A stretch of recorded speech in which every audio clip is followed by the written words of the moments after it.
पांडव विजय प्राप्त करके और हस्तिनापुर के राजा बन गए।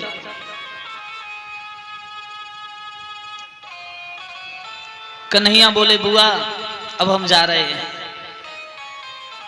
और बुआ तू राजरानी हो गई। अब धर्मराज से कहा भैया अब तुम राजा बन गए, अब मांग लो जो क्या मांगना चाहते हो, मैं तुम्हें वही दे दूंगा। धर्मराज युधिष्ठिर ने कहा भैया कुछ नहीं चाहिए, तुम्हारी दया दृष्टि हमारे ऊपर इसी तरह से बनी रहे, हमारा राज्य आगे चलता रहेगा। अर्जुन से पूछा रे तू मांग ले। अर्जुन बोले भैया कोई बात नहीं, क्या मांगू, तुमने मुझे राजा बना दिया और इससे ज्यादा मैं क्या मांग सकता हूं। नकुल सहदेव से कहा तुम भी कुछ मांग लो, आज मैं जा रहा हूं, बड़े भैया का प्यार बना रहे और कुछ नहीं चाहिए। कृष्ण बोले एवं मस्तु जाओ, मेरा प्यार तुम्हारे साथ रहेगा। द्रौपदी से कहा बहन आज तू मांग ले दिल भर के, जो मांगेगी मैं वही तुझे दे दूंगा। द्रौपदी बोली भैया क्या चाहिए मुझे, एक बहन के प्रति भाई का प्यार बना रहे और मुझे कुछ नहीं चाहिए। भीम से कहा कहो भैया कुछ लेना चाहते हो। भीम कहने लगे भैया क्या दोगे, तुमने हस्तिनापुर का राज्य ही हमें दे दिया और इससे बढ़ के क्या है। अंत में कन्हैया ने कुंती से कहा बुआ तू मांग ले, अब तू राजरानी हो गई, जो तू मांगेगी मैं तुझे वही दे दूंगा, मांग जो मांगेगी, जो तेरी इच्छा मांग ले। आंखों से आंसू निकल गए। कन्हैया जो मैं मांगू तू मुझे दे देगा। जवाब दिया हाँ, जो तू कहेगी मैं वही देने को तैयार हूं। झोली को फैला दिया, देना चाहता है तो मेरी इस झोली में दुख डाल दे। क्या? हाँ।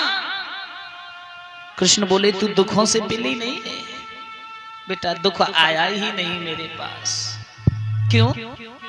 क्या वो दुख नहीं था तेरी पुत्र वधू को सभा में नग्न किया जा रहा था, वो दुख नहीं, उससे बड़ा और कौन सा दुख होगा?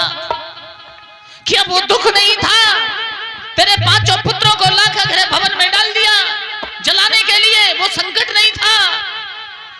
क्या वो दुख नहीं था जो 12 साल तूने जंगलों में भोगा?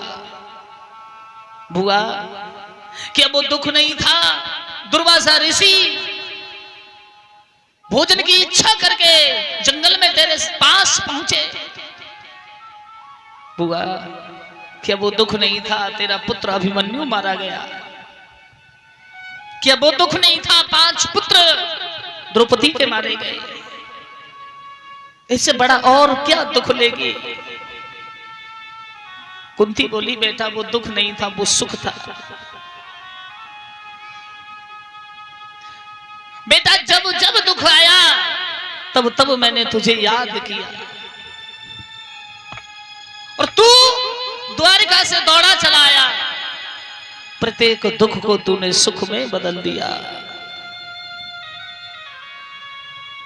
बेटा दुख आएगा तो तेरा नाम मेरी जुबान पर आएगा, और जब तेरा नाम मेरी जुबान पर आएगा तो तू मुझे दर्शन देने दौड़ा दौड़ा चला आएगा, और दुख नहीं आएगा तो तेरा नाम मेरी जुबान पर नहीं आएगा और तू मेरे पास दर्शन देने नहीं आएगा। मेरे कृष्ण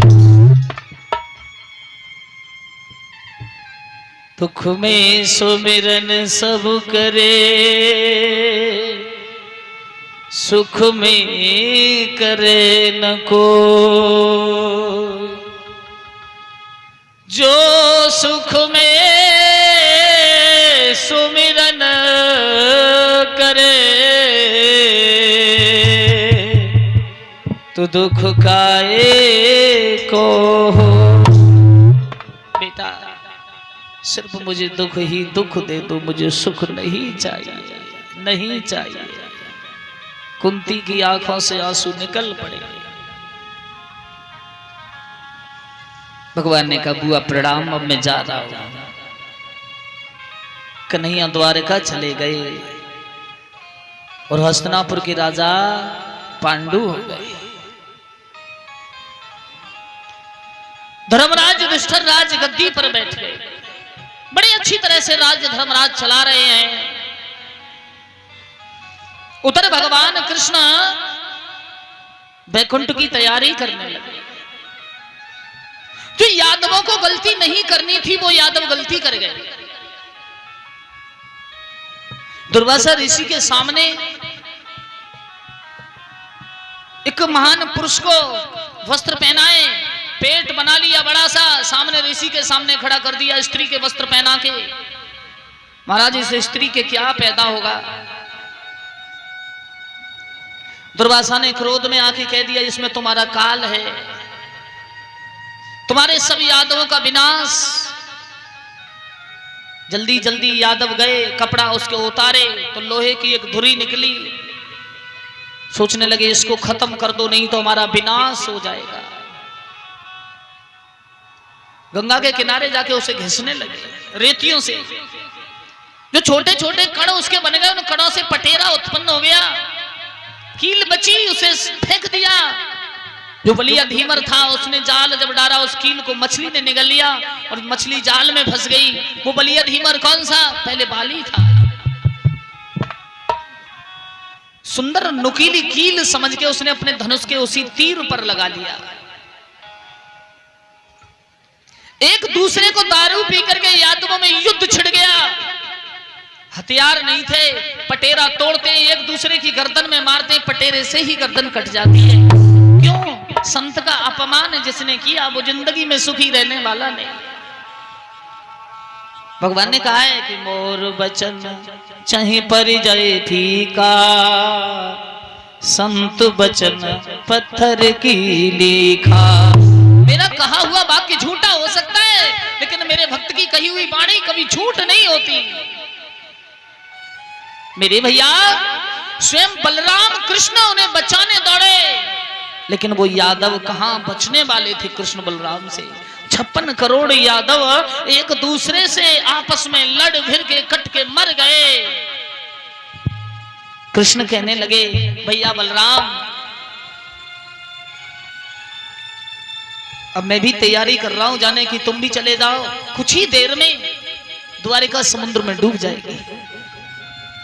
बलराम शेष बन के समुद्र में चले गए।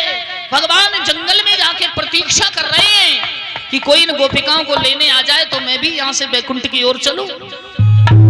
लेकिन उधर योग माया के द्वारा याद आ गया कृष्ण को। युधिष्ठिर ने कृष्ण को याद किया। अर्जुन से कहा अर्जुन भैया कन्हैया के दर्शन बिना किए काफी दिन हो गए, तुम रथ लेके चले जाओ। अर्जुन रथ लेके द्वारिका गए कृष्ण को लेने। लेकिन अर्जुन द्वारिका नहीं पहुंचे तब तक उससे पहले धनुष पर बाण चढ़ाए। सामने से वो बलिया धीमर चला रहा है। भगवान एक वृक्ष की छैया के नीचे ऊपर को पैर करके सो रहे हैं। पद्म चमक रहा है। उस पद्म के सहारे से जिस समय बाण मारा प्रभु के चरण में लगा,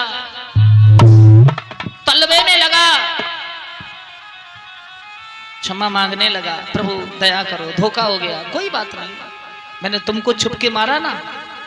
त्रेतायुग में मैं राम था, आप बाली थे, मैंने तुमको छुप के मारा, मैंने तुम्हारा बदला दे दिया। अब हम गोविंद राधे चल रहे हैं। और भगवान उसी समय बैकुंठ की ओर प्रस्थान कर गए। शेष बन के बलराम क्षीर सागर में चले गए। अर्जुन ने देखा द्वारिका में 16,108 गोपिका फपक फपक के रो रही हैं। पूछा भाभी तुम क्यों रो रही हो? अरे रो क्यों रही हो? पूछा बताओ ना। जवाब दिया अब हमारा कुछ नहीं, हमारे प्राणेश्वर हमें छोड़ के चले गए। अर्जुन भी रोए, भैया कन्हैया अब तुम कहां मिलोगे? 16,108 गोपिकाएं फपक फपक के रो रही थी द्वारिका में। अर्जुन ने कहा भाभी अब तुम मेरे साथ हस्तिनापुर चलो, मैं तुम्हारी सेवा करूंगा। 16,108 गोपिकाओं को रथ में बिठा के अर्जुन हस्तिनापुर की ओर निकले हैं। तब तक अर्जुन ने क्या देखा कि द्वारिकापुरी समुद्र में प्रलय डूब गई।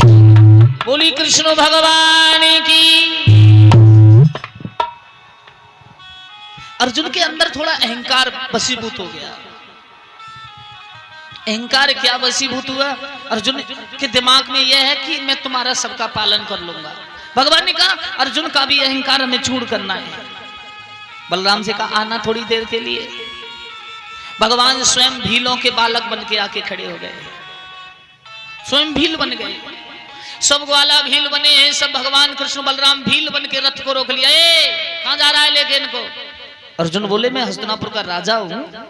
अर्जुन ये मेरी सब भाभियां हैं, कृष्ण की पत्नियां, मैं इनका पालन पोषण करूंगा, इनकी रक्षा करना मेरा फर्ज है। भगवान भीलों के रूप में बोले आहा पहले युद्ध करो उसके बाद आगे जाना। अर्जुन ने वो गांडी बहुत चलाया लेकिन वो चला नहीं, और भीलों के छोटे छोटे बच्चों ने अर्जुन को खूब कूटा और मन से कूटा, खूब कूटा, हाथ पैर बांध करके रथ में डाल दिया और 16,108 गोपिकाओं को छीन लिया। रथ में घोड़ाओं में कोढ़े लगा दिए, घोड़े आगे बढ़ गए। रथ पहुंचा कहां? हस्तिनापुर दरबार में। धर्मराज ने देखा रथ खाली है, गद्दी से कूद के भागे, अरे इस रथ में कोई नहीं। अरे अर्जुन तुम रो रहे हो? हाँ भैया। क्यों रो रहे हो? अरे तुझे किसने मारा? तू तो बड़ा बलवान है ना, तुझे मारा तो मारा किसने? जवाब दिया भैया यादवेंद्र सरकार अब दुनिया में नहीं रहे।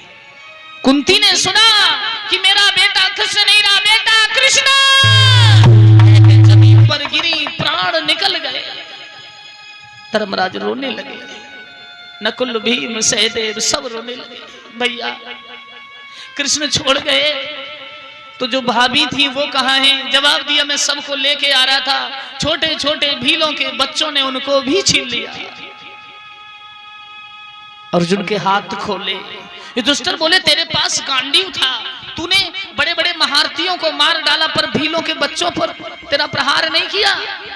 जवाब दिया कृष्ण की माया थी, वो कृष्ण के साथ ही चली गई। अब हमारे अंदर कोई सामर्थ्य किसी को मारने की नहीं है।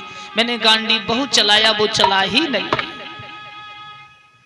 हाथ खोले, समझ गए अब कलयुग आ गया।